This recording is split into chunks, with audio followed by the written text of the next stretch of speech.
Och nej, jag pratar inte om den här lilla boxen. Hej, där är Filip. För några veckor sedan så har jag varit och kollat på min YouTube-kanal.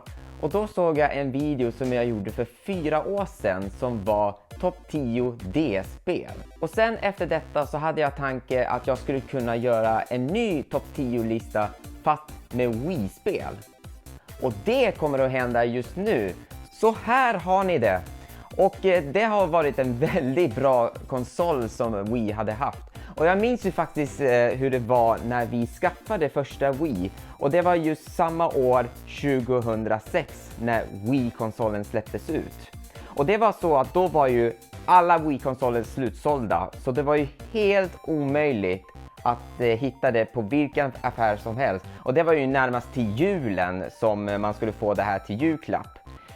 Men sen efteråt så fick jag ju kanske julklapp fast på en papper där det står sådär att du kommer få sen en Wii-konsol. Och det var ju riktigt bra. Tills när vi var och åkte till Vasa, alltså Vasa i Finland. För vi var i Finland den gången när vi firade jul. Och då var vi inne i en galleria Antila och kollade runt lite grann. Och jag valde ut ett spel som jag skulle verkligen ha och spela på när vi skulle skaffa Wii-konsol. Och då frågade jag dem, hörni, har ni faktiskt Wii-konsol? Ja, vi har det på lager. Så de har ju faktiskt Wii-konsol i lager. Så det var ju väldigt roligt att de har kvar det. Även om alla affärer har slutsålt på alla konsoler som de har. Så det var en riktigt bra upplevelse och jag var jätteglad över att jag fick det. Och detta konsol blev ett succé tack vare den här kontrollen som man kan använda och röra med. För detta var ju nämligen den revolutionerade tv-spelskonsol någonsin. Ni vet, revolution. För att de heter ju Revolution innan de heter Wii istället. Tycker faktiskt Revolution hade varit bra namn. Men nu tror jag att det är dags att prata om de spel som finns på Wii som jag har här. Och berätta vilka är det bästa spel som jag har spelat till Wii. Och för att lägga till en sak så vill jag ju påpeka att jag kommer inte att ha med Mario Kart Wii på den här listan. Eftersom att jag har inte den spelet och så är jag inte intresserad att skaffa det. Även om jag har kört det på olika ställen och även hos kompisar. Så det var det. Nu ska vi berätta vilka är det bästa spel som jag har spelat till Nintendo Wii. Och jag har inte Wii-konsolen här för att den är ju trasig för den kan inte läsa skiva. Men det går att spela på Wii U som jag har. Men jag är besviken den konsolen. Så nu sätter vi igång. Topp 10 Wii-spel! Och jag hoppas att videon sitter kvar för ni vet, nya lagen. Det kan ta bort när som helst. Men vi säger ingenting, så låt oss sätta igång utan att det har hänt någonting. Då ska vi se här. Titta! Det här ska jag verkligen prata om. På 10:e plats så har vi Rayman Raving Rabbids 2. Och för att börja med detta så har jag ju alla Rayman Raving Rabbids spel. Det vill säga originalet av spelet och även 3:an som heter ju förstås Rayman Raving Rabbids TV Party. Och det har ju faktiskt många olika minispel i det. Och det har inte mycket att göra med Rayman, så det är lite av besvikelse att de har tonat ner honom. Men vad som gör Rayman Raving Rabbids 2 speciellt är ju att den har ju bättre minispel och så har den ingen storybaserade som första har, som inte var så bra storybaserat. Och så kan du välja dina egna kaniner som du kan klä upp dig vilket som helst och låsa upp nya klädstilar i spelets gång. Och det som gör riktigt speciellt är ju den här minispelet där du går runt och skjuter sugproppar. Det första har ju det, men det som 2 gör riktigt speciellt är att de har ju filmat på riktiga gator och lagt in kaniner. Så detta är nämligen ett nytt sätt att göra för att göra minispel. Och därför tycker jag att 2 av den här serien är bättre och därför ligger den på 10:e plats. Okej, nu kommer det bli lite intressant. På 9:e plats så har vi Sam & Max Season... Det går inte att sätta. Okej, nu bytte jag ut det för det här fungerar inte som det ska. Så, låt oss börja igen. Så, på 9:e plats så har vi Sam & Max Season 1 som heter nu för tiden Sam & Max Save the World. Och den här spelet började förstås på PC där de släpper ut som avsnitt från 1 till 6 varje månad. Och detta var ju väldigt riktigt roligt att de gör så med spel att de släpper ut den första delen på första månaden och sen får man vänta nästa månad för att se vad som händer sen. Och efter de har gjort alla avsnitt så släppte de ut sen som en samlingsskiva så att du har alla avsnitt och även extra material. Och detta blir riktigt speciellt när jag hörde att de ska släppa ut det här spelet till Wii. Då blev det en riktigt stor grej. Inte för grafiken var inte så bra till det. Men den stora grejen var ju förstås att du kan använda Wii-kontrollen och peka och klicka. Och var spelet roligt? Självklart. Var det klurigt? Självklart. Men tack vare förstås internet som hjälpte till mig hur man klarar av spelet. Och därför ligger det på 9:e plats. Och innan vi går vidare till nästa på lista så ska jag vilja prata om produktionen Telltale Games eftersom att de har ju nämligen lagt ner produktionen förra året. Och det tycker jag är väldigt synd att de la ner produktionen eftersom att de var nämligen det bästa peka- och klicka-spelproduktion. Ja, förutom att de gjorde om konceptet så det blev någonting helt annat än peka- och klicka-spel. Så jag säger Rest in Peace Telltale Games.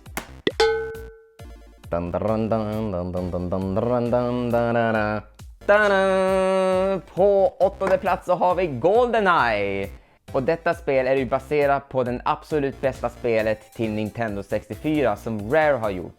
Och nu när Rare inte är längre hos Nintendo så är det Activision som har gjort spelet. Och jag skulle inte säga att det är en remake. Jag skulle säga mer som en reboot för det här är någonting helt annat än vad originalet är. Och det här är förstås det enda skjutspelet som jag har och jag skulle inte säga att det var inte mycket skjutande. Det var mer som man skulle kunna smyga, avfyra tyst och smyga mer och hitta några saker för att komma vidare i spelet. Och med det så använder de Daniel Craig som James Bond. För originalet så är det ju Pierce Brosnan. Men jag tror att de använder Daniel Craig eftersom han var ju det som är aktuellt i James Bond-universum. Och när det gäller kontroll som man använder, vanligtvis så brukar man ju använda nunchuck och Wii-kontroll om man ska kunna gå runt och sikta så här. Men de har ju en alternativ där man kan använda Wii Classic Controller som man kan köpa separat. Och vanligtvis så brukar man ju använda den här kontrollen för att spela de här Virtual Console-spel. Men vissa spel använder ju själva den Classic-kontrollen för de tycker faktiskt att många brukar använda och spela så här när de ska spela olika spel. Till exempel skjutspelet. Och det bästa med den här kontrollen är att detta körs utav Wii-kontrollen.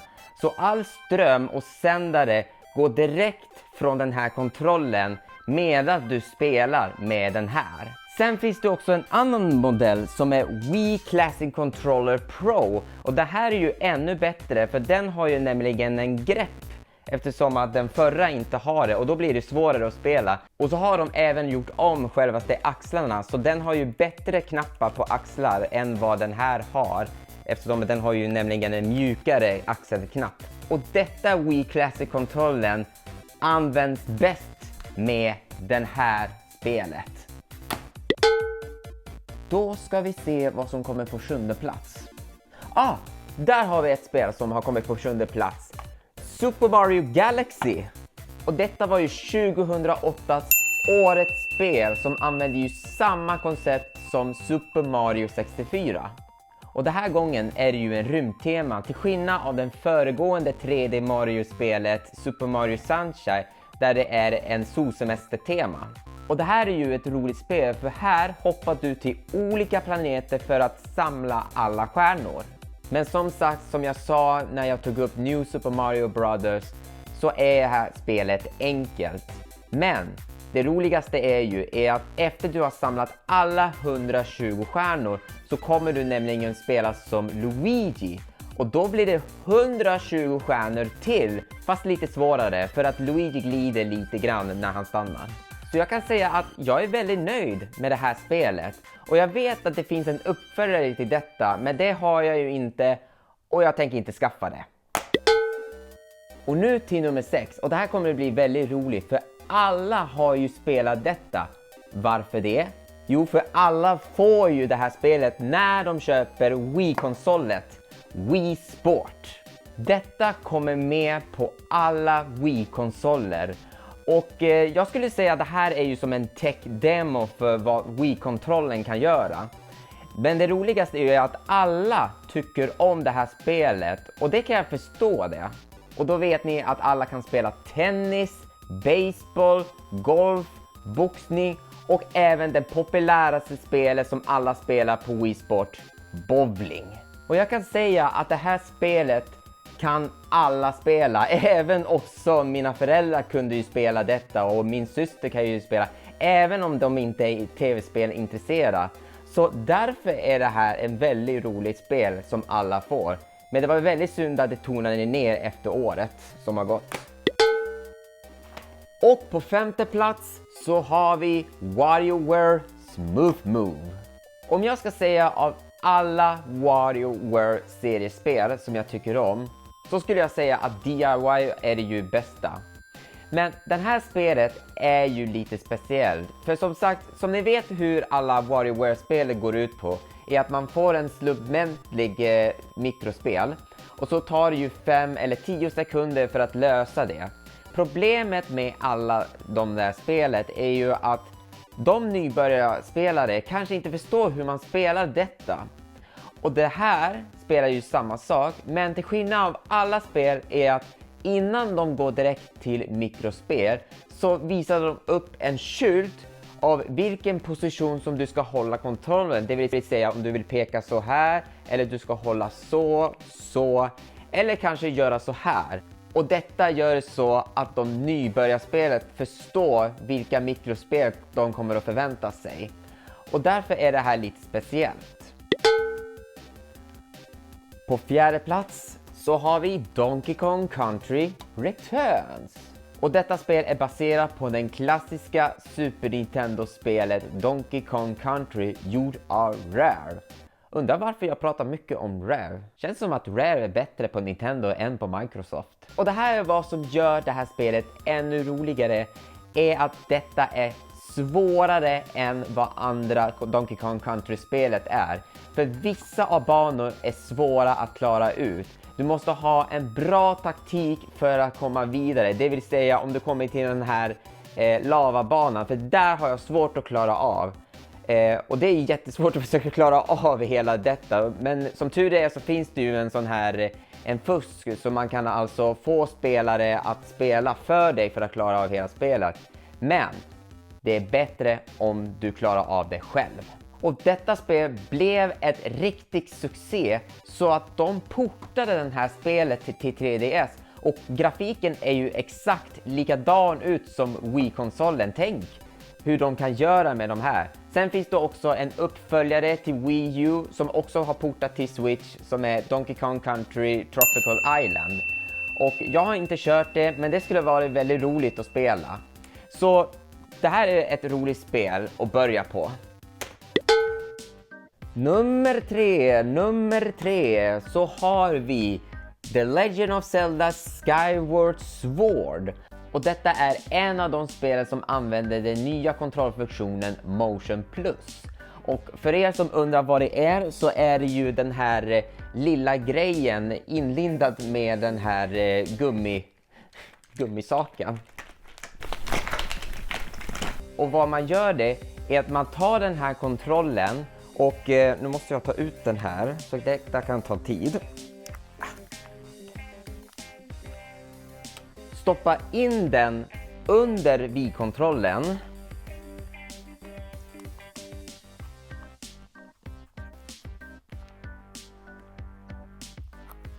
Där har ni det.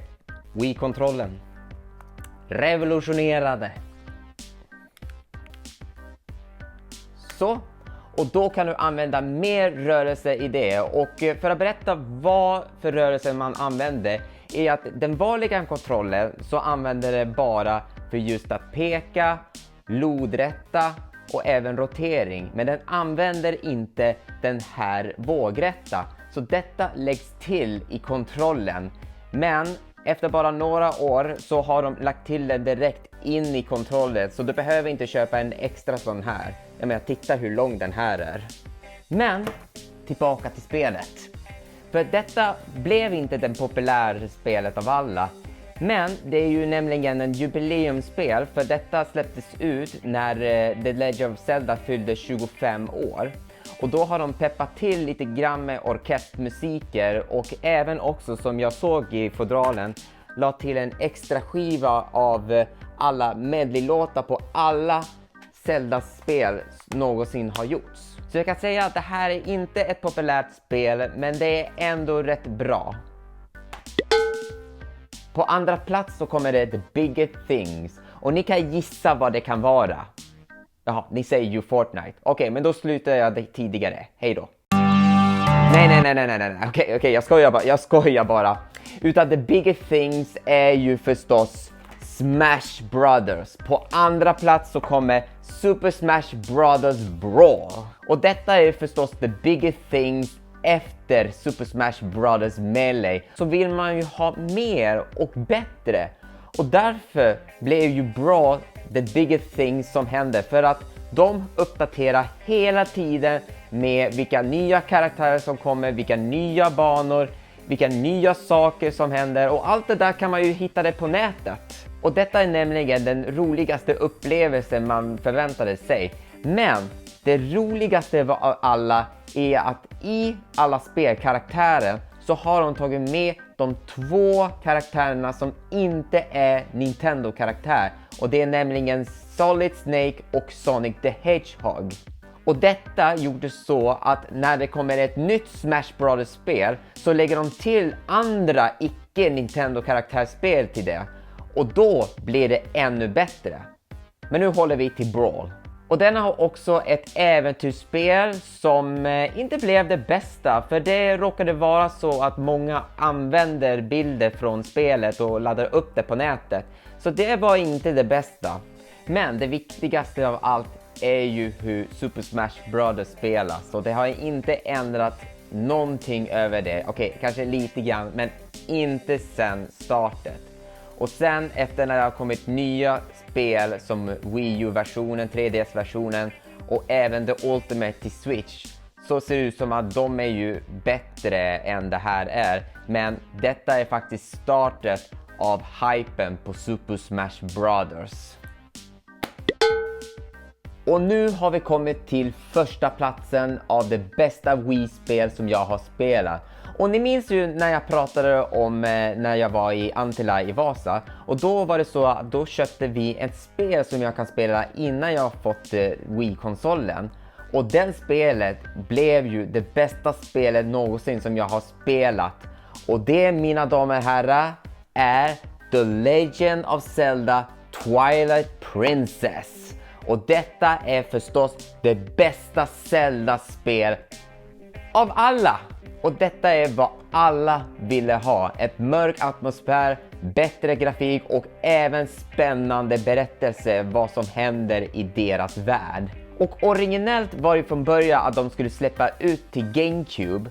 Men sen så fick de göra så att de fick splittra så att de släppte ut både på GameCube och på Wii. Och de har ju väldigt stor skillnad. För GameCube är den originella versionen, medan Wii är ju mer så här spegelvänt. Och förstås så använder man kontrollen för att sikta eller svinga för att man ska svinga svärden. Och det gör ju ingenting vilken version det är, så länge att det är det här spelet. Och detta har ju nämligen portats senare som remaster till Wii U. Och jag hoppas verkligen att det kommer att släppa ut det till Switch. För jag tror verkligen att de kommer att göra det. Och därför är den på nummer 1. Och det var nämligen listan av 10 spel som jag tycker om. Och tack så mycket för att ni tittade, och kanske om några år så kanske jag gör topp 10-listan av det bästa Wii U-spel. Vad säger ni om det?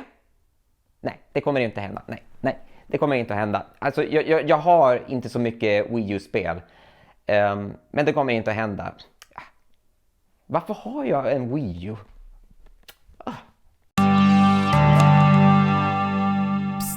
vet ni kan se på bloopers på den här video som jag har gjort. Men då ska ni gå in på patreon.com/pss och stödja mig $5 varje gång jag gör en huvudvideo. Och samtidigt när du gör det får du se den senaste video.